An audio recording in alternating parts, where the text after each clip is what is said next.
नमस्कार, स्वागत है आपका। एमवी नेटवर्क देख रहे हैं आप और मैं हूं आपके साथ लता। बुलेटिन की शुरुआत करेंगे हम खबर के साथ। चारधाम यात्रा के दौरान भारी भीड़ को देखते हुए 31 मई तक ऑफलाइन रजिस्ट्रेशन जो है वो बंद रहेंगे। बाद में श्रद्धालुओं की संख्या देखकर आगे का फैसला लिया जाएगा। उत्तराखंड के मुख्यमंत्री पुष्कर सिंह धामी ने सोमवार को चार धाम यात्रा को लेकर समीक्षा बैठक की है। इस दौरान धामी ने श्रद्धालुओं की संख्या को नियंत्रित करने के लिए टूर ऑपरेटरों के लिए एडवाइजरी जारी करने का निर्देश भी दिया। उत्तराखंड में 10 मई से चारधाम यात्रा की शुरुआत हुई है। यात्रा शुरू होने के बाद से ही चारों धामों में क्षमता से ज्यादा श्रद्धालु दर्शन के लिए पहुंच रहे हैं। यात्रा के शुरू होने के 10 दिन के भीतर 26 लाख से ज्यादा तीर्थयात्रियों ने चारों धामों के दर्शन किए हैं। तो 10 दिनों के अंदर 26 लाख से ज्यादा तीर्थयात्री जो है अब तक चार धाम में दर्शन कर चुके हैं। ये मामूली आंकड़ा नहीं है और यही दरअसल बड़ी वजह है कि अब जो है अव्यवस्थाएं चारधाम यात्रा के दौरान देखने को मिल रही हैं। हालांकि इन तमाम अवस्थाओं को देखते हुए जो ऑफलाइन रजिस्ट्रेशन था उसे फिलहाल के लिए बंद कर दिया गया है और भीड़ को लेकर प्रशासन की तरफ से ये बड़ा फैसला लिया गया है कि 31 मई तक जो ऑफलाइन रजिस्ट्रेशन अब तक कराए जा रहे थे, हालांकि वो कुछ दिनों पहले से ही रद्द कर दिए गए हैं, लेकिन अब जो इनकी समय अवधि है वो 31 मई साफ तौर पर तय कर दी गई है, क्योंकि दूर दूर से लोग पहुंच रहे हैं। इसके अलावा जो स्थानीय लोग हैं, जो उत्तराखंड के स्थानीय निवासी हैं, वो भी दरअसल लोकल रजिस्ट्रेशन के जरिए चारधाम यात्रा में दर्शन करने के लिए पहुंच रहे हैं। तस्वीरों में आप साफ तौर पर देख सकते हैं कि किस तरीके से जो है भीड़ का नजारा चारधाम यात्रा के दौरान दिखाई पड़ रहा है और ये दरअसल एक बड़ी परेशानियों का सबब बन सकता है, क्योंकि जिस तरीके से जितनी मिनिमम क्षमता चार धाम यात्रा के दौरान जो मंदिर परिसरों की है, क्षमता से ज्यादा जो श्रद्धालु हैं वो दर्शन करने के लिए पहुंच रहे हैं, जिसके चलते अव्यवस्थाओं का जो आलम है वो चार धाम यात्रा में हर जगह, चाहे वो होटल्स की व्यवस्था हो, चाहे वो रहने खाने की व्यवस्था हो, चाहे वो पूजा करने की स्थितियां हो, हर जगह पर जो है व्यवस्थाएं जो हैं वो बिगड़ती हुई दिखाई पड़ रही है और इसीलिए अब जो है ऑफलाइन रजिस्ट्रेशन जो है वो बंद कर दिए गए हैं।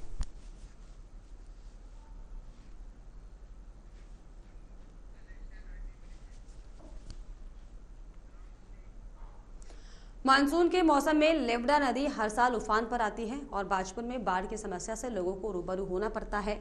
ऐसे में इस बार बाढ़ की समस्या उत्पन्न ना हो, इसके लिए शासन के निर्देश पर सिंचाई विभाग के चीफ इंजीनियर विभाग की टीम ने लेवड़ा नदी का निरीक्षण किया है। इस दौरान अधिकारियों ने जल्द से जल्द लेवड़ा नदी की सफाई कराने और नदी के किनारे हुए अतिक्रमण को हटाने के निर्देश दिए। आपको बता दें कि मानसून का मौसम नजदीक आ रहा है। वहीं बीते वर्ष बाजपुर में आई बाढ़ के बाद मुख्यमंत्री पुष्कर सिंह धामी ने बाढ़ की समस्या का समाधान कराने की बात कही थी। इसी के चलते शासन के निर्देश पर मानसून के मौसम से पूर्व सिंचाई विभाग के चीफ इंजीनियर संजय शुक्ला और बाजपुर एसडीएम राकेश चंद्र तिवारी ने सिंचाई और राजस्व विभाग की टीम के साथ लेवड़ा नदी का स्थलीय निरीक्षण किया है।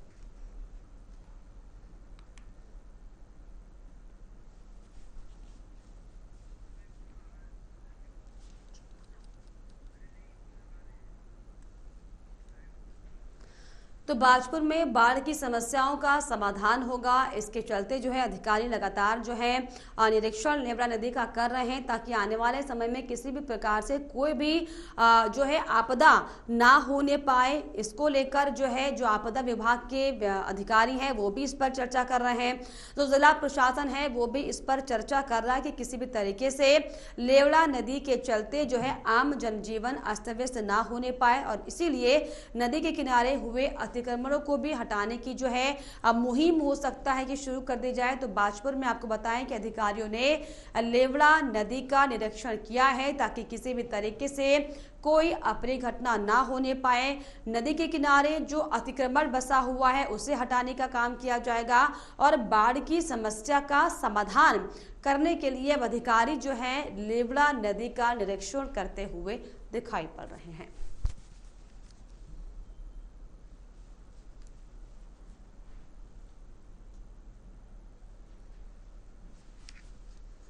तो बाजपुर में आपको बताएं कि लेवड़ा नदी का निरीक्षण किया गया। अधिकारियों की तरफ से नदी के किनारे अतिक्रमण को हटाने के निर्देश भी साफ तौर पर दिए गए हैं और आगामी कोई समस्याएं ना आने पाए इसको लेकर जो है चर्चा विमर्श का जो दौर है वो भी जारी है।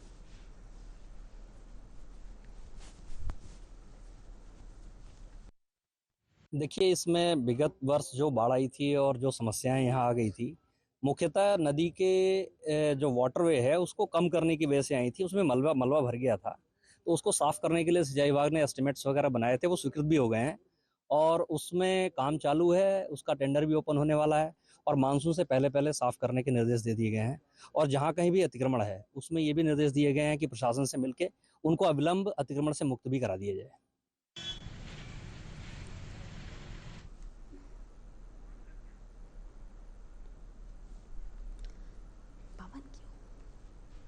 तो बाजपुर में आपको बताएं कि अतिक्रमण को हटाने के निर्देश भी दिए गए हैं और आगामी समस्याओं से निपटारा हो सके इसको लेकर अधिकारियों की बैठक भी हुई है।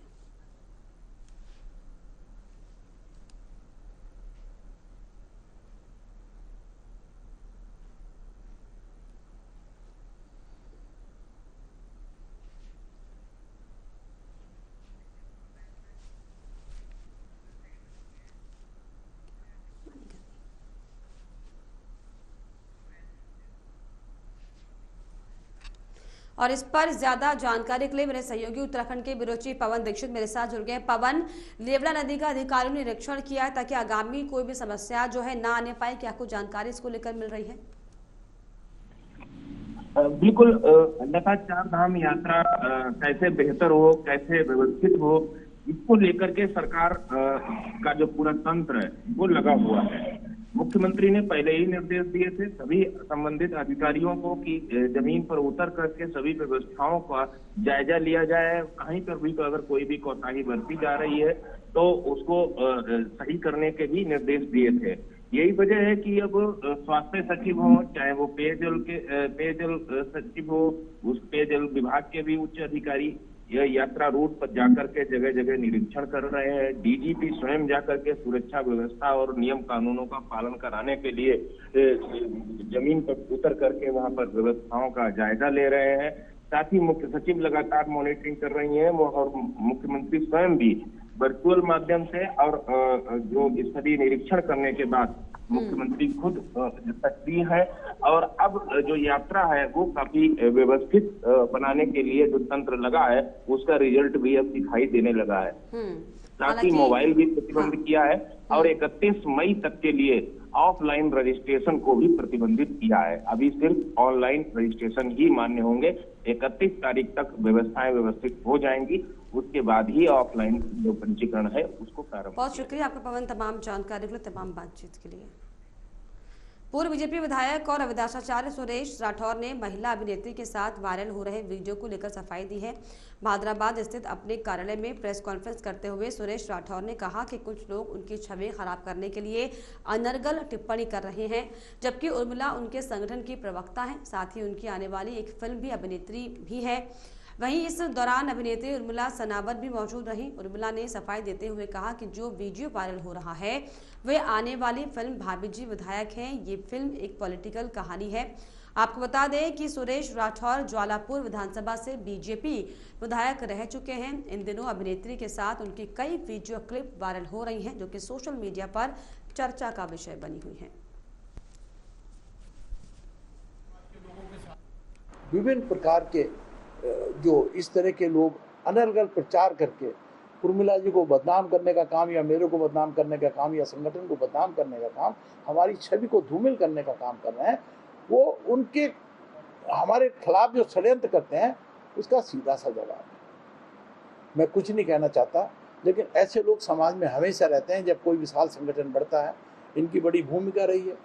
राष्ट्रीय प्रवक्ता के रूप में समाज में काम करती हैं, जाती हैं, अच्छी ओजस्वी वक्ता भी हैं, तो लोग जलेसी भी रखते होंगे, इनके बढ़ते हुए कद को रोकने का प्रयास करते होंगे। हमारी बहुत जल्द आ रही है और फुल ऑन कॉमेडी और सटायर कॉमेडी है, एक राजनीतिक उसके ऊपर कॉमेडी है और सटायर है और बहुत जल्दी ये दिवाली तक ये रिलीज होगी ये फिल्म हमारी। और मेरे ख्याल से जब मैं तो ये कह रही हूँ कि वो सीन जब एक इतना वायरल होगा, ऑल ओवर इंडिया वायरल हो गया, क्योंकि मैं सर्वप्रथम एक अभिनेत्री हूँ। मुझे कोई जम्मू से भेज रहा है, कोई कहीं से भेज रहा है, बैंगलोर से, कलकत्ता से, कि ये तो हमने आपका वाला सीरियल देखा था मैडम, ये तो वो है, ये तो वो है, आपका क्या। तो तरह तरह के, मैं ये कहती हूँ अगर एज ए मतलब मैं लोकप्रियता देखूं कि जब एक हमारी जोड़ी को इतनी लोकप्रियता मिल रही है। चारधाम यात्रा की शुरुआत होते ही फर्जी ट्रैवल एजेंसियां भी सक्रिय हो गई हैं। यात्रियों से रजिस्ट्रेशन के नाम पर हुई धोखाधड़ी का हरिद्वार के डीएम धीराज सिंह गर्ब्याल और एसएसपी प्रमेंद्र सिंह डोभाल ने संज्ञान लिया है और ट्रैवल एजेंसियों को सख्त कार्रवाई की चेतावनी दी गई है।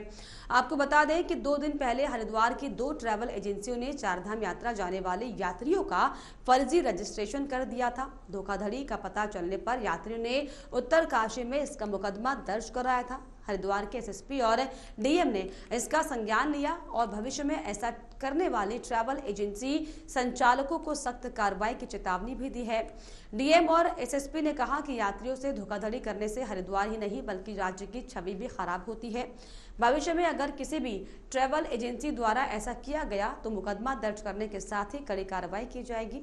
इसके साथ ही उन्होंने यात्रियों से रजिस्टर्ड वेबसाइट के माध्यम से ही पूरी जांच परख करने के बाद ही गाड़ियां बुक करने और रजिस्ट्रेशन करने की अपील की है।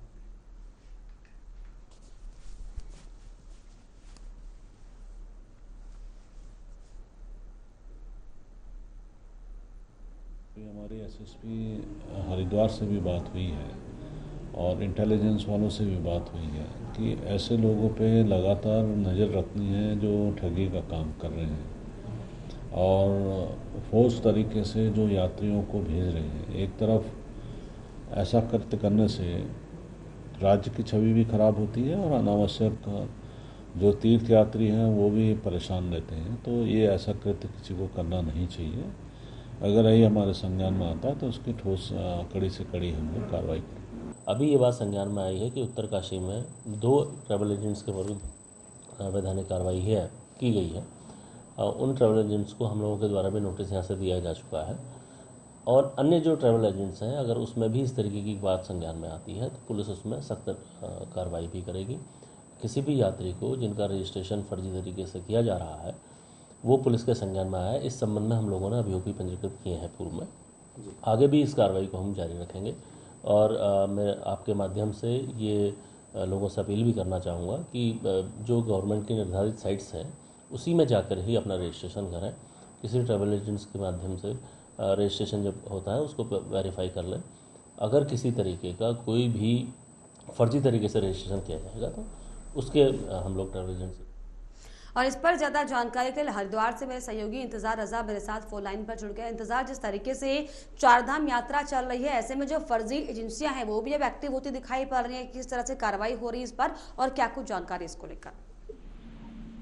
बिल्कुल देखिए, मैं बता दूं आपको, जिस तरीके से चारधाम यात्रा का आगाज हुआ है और लगातार बढ़ती श्रद्धालुओं की संख्या को देखते हुए प्रशासन ने जो सुरक्षा एजेंसियां हैं उनको सक्रिय यहाँ पर किया है। तो वही जिस तरह फर्जी वेबसाइट को यहाँ पर बंद किया गया है, कहीं हेली जो सेवा की जो सर्विस है, जो ऐप है, उनको भी यहाँ पर एसटीएफ के द्वारा यहाँ पर बंद किया गया था। वही जिस तरीके से चारधाम यात्रा में श्रद्धालुओं की संख्या है, फिलहाल अगर रजिस्ट्रेशन की यहाँ पर बात की जाए तो करीब 26 लाख से ज्यादा जो श्रद्धालु है उनका पंजीकरण यहाँ पर हो चुका है और पंजीकरण के लिए जो ऑफलाइन काउंटर खोले गए थे उनको फिलहाल 31 मई तक के लिए यहाँ पर बंद किया है। तो वहीं जिस तरीके से फर्जी एजेंसियों को के अलर्ट के लिए अगर मैं जिलाधिकारी हरिद्वार की बात करूँ या फिर एसएसपी हरिद्वार की बात करूँ, उनके द्वारा मॉनिटरिंग यहाँ पर की गई। लगातार यहाँ पर खुफिया एजेंसी को यहाँ पर सक्रिय यहाँ पर कर दिया गया है ताकि किसी भी तरह की श्रद्धालुओं से कोई ठगी ना हो और किसी तरह की कोई समस्या श्रद्धालुओं को यहाँ पर ना हो, जिसके लेकर तमाम तैयारियां प्रशासन स्तर पर यहाँ कर ली गई है। वाकई जिस तरीके से जो फर्जी तरीके से रजिस्ट्रेशन करवा रही है ट्रैवल एजेंसी, इन पर अब जो है नकल कसने की तैयारी प्रशासन की तरफ से कर ली गई है। ऐसे में इंतजार कितनी ऐसी कंपनियां हैं अब तक जिन पर कार्रवाई हो चुकी है, क्योंकि जिस तरीके से लगातार जो भीड़ चारधाम में बढ़ रही है, ये ट्रैवल जो फर्जी एजेंसियां हैं इनके चलते भी कई श्रद्धालु जाहिर तौर पर परेशान हो रहे होंगे। जो अव्यवस्थाएं हैं वो अव्यवस्थाओं में जो है तब्दील जरूर हो रही होंगी।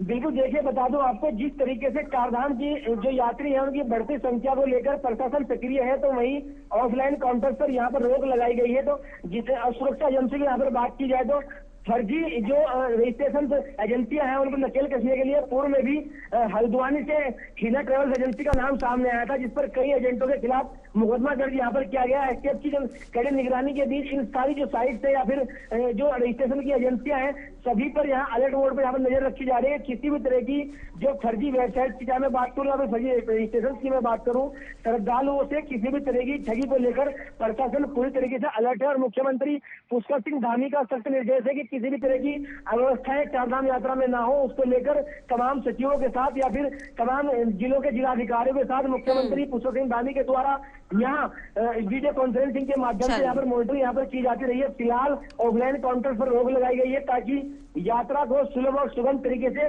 पूरी यहाँ पर कराई जा सके। जी चलिए, बहुत शुक्रिया आपका इंतजार तमाम जानकारियों के लिए, तमाम बातचीत के लिए। उत्तराखंड के मैदानी इलाकों में बढ़ रही तपिश से फिलहाल राहत मिलने की उम्मीद कम नजर आ रही है। बीते 2 से 3 दिनों की अगर बात की जाए तो राजधानी देहरादून सहित आसपास के मैदानी इलाकों में तापमान 40 डिग्री के पार पहुंच चुका है, जिसके चलते आम लोगों को खास दिक्कतों का सामना करना पड़ रहा है। आम जनता सुबह के वक्त से ही सड़कों पर छाता लेकर गर्मी के थपेड़ों से अपना बचाव कर रहे हैं। साथ ही जूस कॉर्नर पर भी भीड़ लगातार जुट रही है। कुल मिलाकर कहें तो आम जनता फिलहाल बारिश की उम्मीद लगाई बैठी है, जबकि मैदानी इलाकों में अब तक देखने को नहीं मिली है, जिसके चलते हीट वेव भी अब देखने को मिल सकती है। हालांकि मौसम विभाग के निदेशक विक्रम सिंह ने कहा 26 और 27 मई से प्रदेश के अधिकांश हिस्सों सहित मैदानी इलाकों में हल्की से मध्यम बारिश देखने को मिल सकती है, लेकिन अभी तक गर्मी से राहत नहीं मिल पाई। फिलहाल गर्मी का प्रकोप भी लगातार जारी है।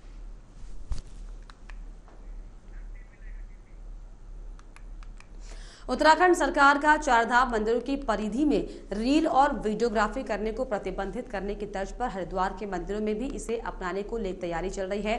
मनसा देवी मंदिर ट्रस्ट के अध्यक्ष श्री महेंद्र रविंद्र पुरी ने सरकार के इस कदम की सराहना करते हुए इसे एक अच्छी पहल बताया और बहुत जल्द मनसा देवी मंदिर में भी इसे लागू करने की बात कही। उन्होंने कहा कि आज के समय में ज्यादातर लोग मंदिरों में रील बनाने के भाव से जा रहे हैं, जो गलत है। उन्होंने बहुत जल्द ही इसे मनसा देवी मंदिर में भी लागू करेंगे, ये बात कही। धर्मनगरी हरिद्वार के संतों ने इसे सनातन धर्म के लिए एक अच्छा कदम बताया। चारधाम की तर्ज पर ही हरिद्वार के मंदिरों में भी मंदिर परिसर में रील बनाने पर प्रतिबंध लगाने का जो है प्लान अब तैयार किया जा रहा है। संतों ने कहा कि सनातन धर्म ने नूतनता को कभी अस्वीकार नहीं किया बल्कि उसे अपनाया, लेकिन नूतनता के नाम पर फुहड़ता के लिए सनातन में कोई जगह नहीं है। बहुत अच्छी बात है। आपने देखा होगा जब हम मनसा देवी में जाते, चंडी देवी में जाते, किसी मंदिर में जाते, गंगा जी में जाते, वहाँ हम वो भावना लेके नहीं जाते हैं, हम वहाँ समर्पण लेके नहीं जाते हैं, हम वहाँ श्रद्धा लेके नहीं जाते हैं। हमारा विश्वास नहीं होता, हमारा यही विश्वास रहता है सोशल मीडिया पे कैसे हम एक बार आ जाएं, इसके लिए हम रील बनाते हैं और इस पर बैन लगना बहुत जरूरी है। मेरा प्रयास रहेगा और मैं बहुत जल्दी शायद आप सबको बुला करके ऐसा मैं कार्य करने जा रहा हूँ। विश्व प्रसिद्ध चारधाम यात्रा श्रद्धालु की स्वास्थ्य सुखद और सफल हो, इसके लिए स्वास्थ्य विभाग काम कर रहा है। उत्तराखंड की स्वास्थ्य महानिदेशक डॉक्टर विनीता शाह ने बताया कि स्वास्थ्य विभाग की ओर से श्रद्धालु को बेहतर स्वास्थ्य सुविधाएं उपलब्ध कराई जा रही हैं। सभी धामों में विशेष स्वास्थ्य केंद्र बनाए गए हैं, जहां 24 घंटे स्वास्थ्य सेवा सुविधाएं उपलब्ध कराई जा रही हैं। सभी स्वास्थ्य केंद्रों में डॉक्टर, नर्स और प्रशिक्षित स्वास्थ्य कर्मियों की टीम तैनात की गई है। यात्रा मार्ग में तमाम जगहों पर मोबाइल मेडिकल यूनिट भी तैनात किए गए हैं। ऐसे में जरूरत पड़ने पर यात्रियों को स्वास्थ्य सहायता दी जा रही है। यात्रा के मुख्य मार्गों और बेस कैंपों पर स्वास्थ्य जांच शिविर भी लगाए गए हैं, जहां पर यात्रियों का ब्लड प्रेशर, ब्लड शुगर समेत अन्य सामान्य स्वास्थ्य जांच की जा रही है। उन्होंने बताया कि अब तक 1,10,000 से ज्यादा लोगों की स्क्रीनिंग की गई है। उन्होंने बताया कि स्वास्थ्य विभाग ने चारधाम में 465 मेडिकल अधिकारियों की तैनाती की है। इसके अलावा 80 स्पेशलिस्ट और 337 पैरा मेडिकल स्टाफ की तैनाती भी की गई। स्वास्थ्य विभाग हमारे चारधाम यात्रियों की स्वस्थ, सुखद और सफल यात्रा के लिए प्रतिबद्ध है। यात्रा रूट पे हमारी परमानेंट और टेम्परेरी चिकित्सा इकाएँ हैं, जिसमें हमारे ट्रेन डॉक्टर्स और स्वास्थ्यकर्मी सेवा देने के लिए प्रतिबद्ध हैं। इसके अलावा बेस कैंपों में और यात्रा के मुख्य मार्ग में हमारे द्वारा स्क्रीनिंग की जा रही है। लगभग अभी तक हमारे जितने कर्मियों द्वारा 1,10,000 आज की डेट में स्क्रीनिंग हो गई है, जिसमें लोगों की ब्लड प्रेशर की, शुगर की जांच की जा रही है और उन्हें प्रिकॉशन के बारे में बताया जा रहा है। लगभग हमारा टोटल मिला के 465 मेडिकल ऑफिसर्स हमारे लगे हुए हैं और इसके अलावा हमारे 80 स्पेशलिस्ट हैं, कुछ उस ज़िले के हैं और अन्य ज़िलों से भी, कुमाऊं से हमने स्पेशलिस्ट बुलाए हैं। इसके अलावा 307 उत्तराखंड के हरिद्वार में आग का भीषण तांडव देखने को मिला है। सिडकुल स्थित केकेजी इंडस्ट्रीज फैक्ट्री में आग लग गई। आग की घटना में सारा सामान जलकर खाक हो गया। इस फैक्ट्री में थर्माकोल की प्लेटें व अन्य आइटम्स भी बनाए जाते थे।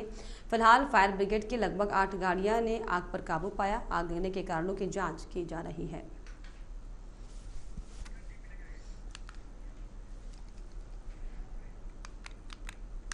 एक केकेजी है, फैक्ट्री है जिसमें पैकिंग का काम होता है। यहाँ पे थर्माकोल वगैरह है, तो यहाँ पे आग लग गई थी। इस समय हमारी 8 फायर ब्रिगेड की गाड़ियां लगी हुई हैं। एक और गाड़ी मंगा ली गई रुड़की, ऋषिकेश और अन्य क्षेत्र से गाड़ियां मंगा ली गई हैं और बाकी जो फैक्ट्रीज हैं उनसे भी सहयोग लिया जा रहा है। आग पे काबू पाने की कोशिश की जा रही है और पहली प्रायोरिटी है कि इसके आसपास और भी इंडस्ट्रीज हैं, वहाँ पे आग न फैले, इसलिए चारों तरफ से हमारी फायर ब्रिगेड की गाड़ियां आग बुझाने की कोशिश कर रही हैं। हमारे जो फायर ब्रिगेड के कर्मचारी हैं और हमारी लोकल पुलिस है, तो ये सभी लोग एक साथ लग के इसमें कार्य कर रहे हैं जल्दी। और इसी के साथ इस बुलेटिन में फिलहाल इतना ही। देश और दुनिया की तमाम खबरों के लिए आप देखते रहिए एमवी नेटवर्क। नमस्कार।